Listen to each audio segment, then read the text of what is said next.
करई।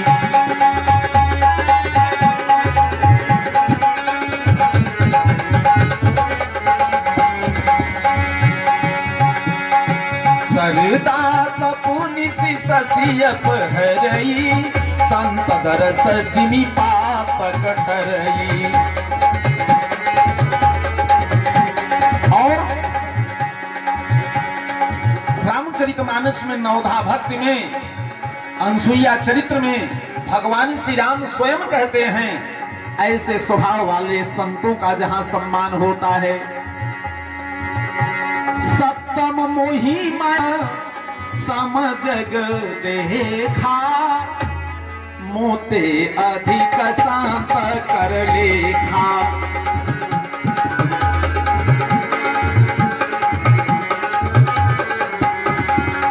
सप्तम मोहि माया सम जग देखा, मोते अधिक संत कर लेखा।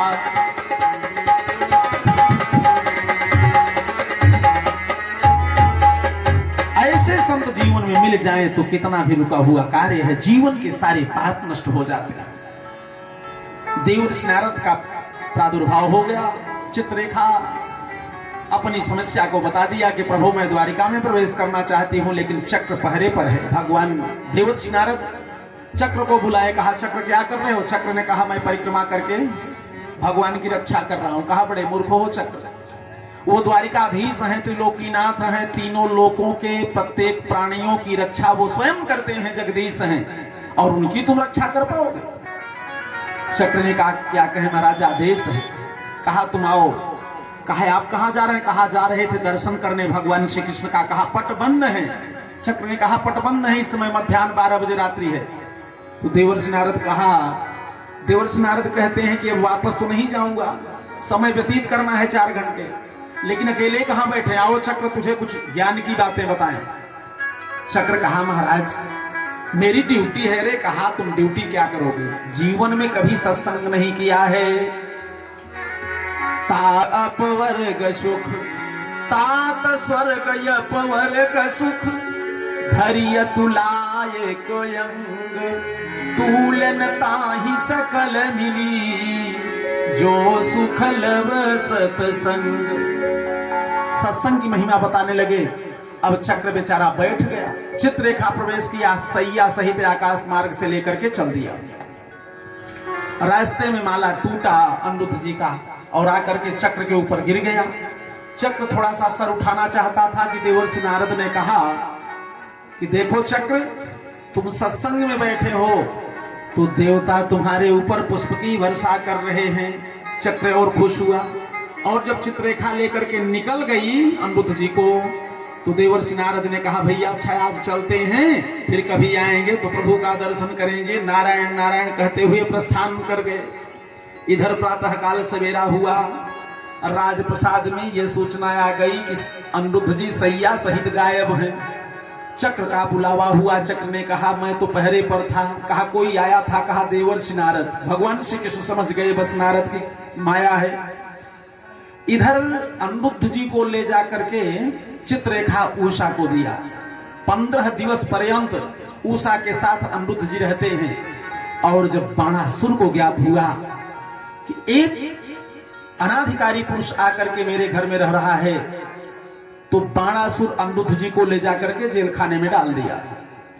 15 दिन के बाद देवर्षि नारद भगवान श्री कृष्ण के द्वारिका में पहुंचते हैं और कहा प्रभु आप यहाँ विश्राम कर रहे हैं, वहां अनिरुद्ध जी जेल खाने में पड़े हैं। भगवान श्री कृष्ण नारायणी सेना लेकर के सीधे शोणितपुर पहुंचते हैं और बाणासुर भगवान श्री कृष्ण का युद्ध होना प्रारंभ हुआ।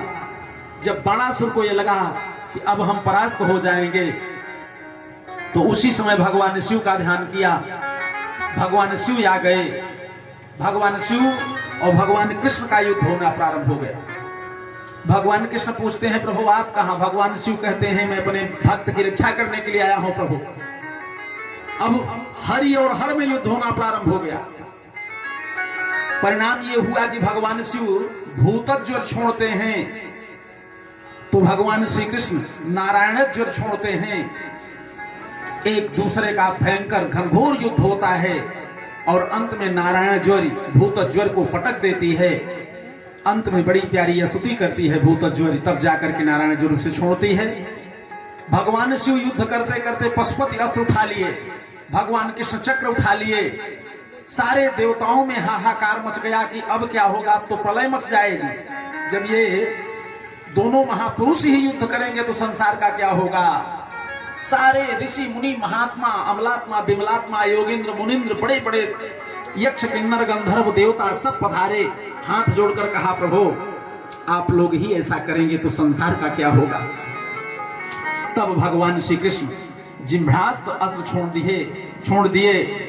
भगवान शिव को जंघाई आने लगी। भगवान शिव आलस्य में बैठ गए। भगवान श्री कृष्ण चक्र के द्वारा बाणासुर के भुजाओं को काटना प्रारंभ किए। तब बाणासुर की जो मां थी कोटरा देवी वस्त्रहीन होकर के नग्न होकर के भगवान श्री कृष्ण के सामने आ जाती है। भगवान श्री कृष्ण आंख बंद करके और वहीं युद्ध विराम कर लेते हैं। केवल 4 भुजाएं बचती हैं। भगवान शिव ने कहा प्रभु ये मेरा भक्त है, इसे जीवन दान दे दे। बंदी बना लेते हैं बाणासुर को। अंततः बाणासुर अनिरुद्ध जी के साथ उषा का विवाह करता है और वहां से द्वारिका के लिए आते हैं। बोलिए भक्तवत्सल भगवान की, कृष्ण कन्हैया लाल की। सत्यभामा के पास 60,000 भार सोना देने वाली जो मणि थी, हमारे प्रभु कहते हैं कि मुझे कोई धन स्वरूप जन से नहीं खरीद सकता।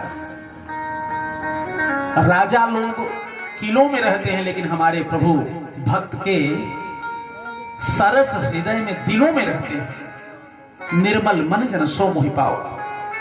कोई अहंकार से परमात्मा को नहीं प्राप्त कर सकता। सत्यभामा थी तो भगवान श्री कृष्ण की अष्टधा प्रकृति में एक प्रकृति, लेकिन उनके मन में यह अहंकार था कि मेरे पिता ने जो मणि दिया है वो 60 भार सोना प्रतिदिन देती है और जिसके पास ज्यादा सोना होता है संसार में उसका ज्यादा सम्मान होता है। सत्यभामा के मन में इस बात का अहंकार था। भगवान श्री कृष्ण की माया से एक दिन देवर्षि नारद भ्रमण करते करते पहुंच गए। सत्यभामा ने देवर्षि नारद को देखा तो कहा प्रभु ये बताइए कि कोई वस्तु अगर ऐसा हो कि अगले जन्म में भी मुझे प्राप्त हो तो क्या करें उसके लिए। देवर्षि नारद ने कहा उसका दान कर देना चाहिए। कहा अगर मान लीजिए दान कर दें और वस्तु न दे तब। कहा उसके बदले सोना दे दो। सत्यभामा ने कहा सोना तो मेरे पास इतना है कि एक नहीं 1000 वस्तु मैं तोड़ सकती हूं। सत्यभामा ने कहा कृष्ण को ही मैं चाहती हूं कि अगले जन्म में भी पति के रूप में प्राप्त हो। तो कहा तो देना नहीं चाहती हूं, सोना दूंगी। देवर्षि नारद ने कहा सोना दे देना है तो कृष्ण के बराबर, कन्हैया द्वारिकाधीश के बराबर काम बन जाएगा। कहा एक नहीं 1000 कृष्ण को मैं तोड़ सकती हूं। अहंकार आ गया।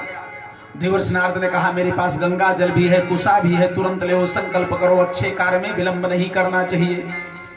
अगले जन्म में पति प्राप्त करने के लिए कृष्ण को मैं दान दे रही हूं, ये संकल्प हो गया। भगवान कृष्ण को लेकर के चल दिए। सत्यभामा ने कहा रुकिए प्रभु मैं तौलती हूं।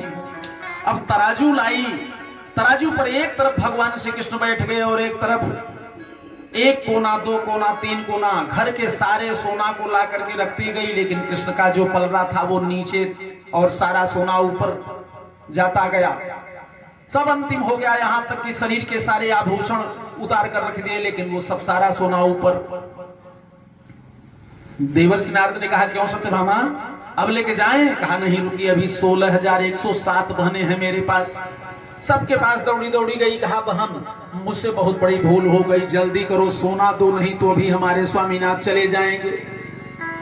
देवर्षि नारद ने कहा अगर सूर्यास्त हो गया तो दूना वस्तु सोना देना पड़ेगा। सत्यभामा ने सोचा अभी तो एक ही नहीं हो पा रहा है, दूना कहां से मिलेगा। सारी बहनें ला करके सारा सोना दे दी लेकिन कोई परिवर्तन नहीं पड़ा। प्रेमी सज्जनों सायंकाल 4 बज गए। जेठ शुक्ल पक्ष सप्तमी तिथि का दिन था। आज भगवान श्री कृष्ण के मुख में न तो जल गया है न तो अन्न गया है, मुख कुभिलाया हुआ है। तराजू पकड़ करके देवर्षि नारद बैठे हैं। तब तक विचार किया कि सब आ गई हैं, मेरी एक बहन रुक्मिणी जी नहीं आई।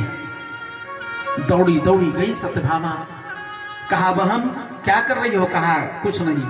और वो भगवान श्री कृष्ण का चिंतन कर रही है बैठ करके आंख बंद करके। कहा जिसका तुम चिंतन कर रही हो कुछ समय के बाद हाथ से छूटने वाले हैं। कहा कहां? कहा हमने दान दे दिया है। कहा अच्छा दिया। कहा बहन सोना ले